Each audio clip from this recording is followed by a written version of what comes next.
What's going on, everybody? It's Tom Mattingly here, and today I want to be giving you some tips and tricks on how to do finger whips, which has been one of my favorite tricks for a long time now. So let's start off with some basics you should learn first. You're going to want to have your tail whips down. You're going to want to have your double whips down.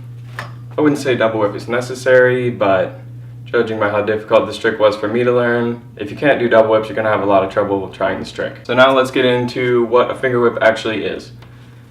So if you ride goofy, which is right foot forward, you're going to want to use your left hand to hit the scooter actually, instead of your right.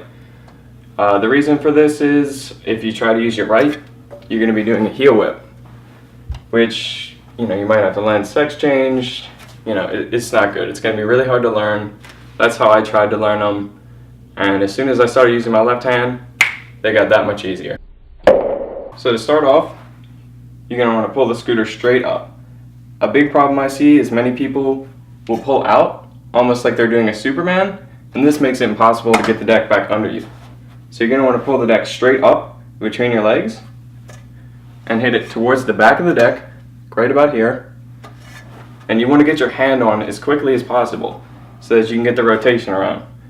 The hand helps you to spin it, but if you don't get your hand back in time, it's not going to end well. Another thing is placing your feet together and towards the back of the deck is always going to help you get just an extra bit of rotation.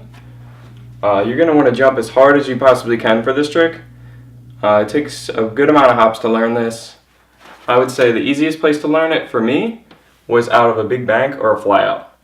Once you learn that, you can bring it to a hip. I think a hip is a pretty good place.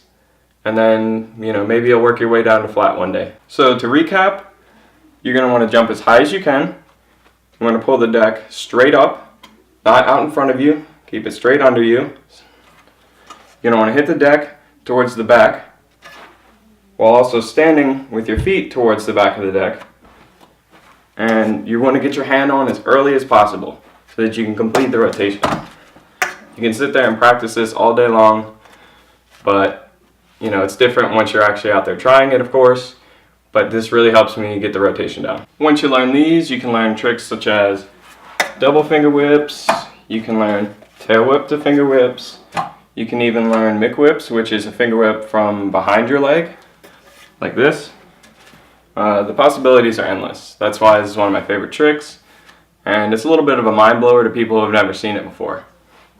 So with that being said, I'm going to go to the skate park. I'm going to film a bunch for you, give you some good examples, some good slow-mos. If you want to see more tutorials like this, let me know.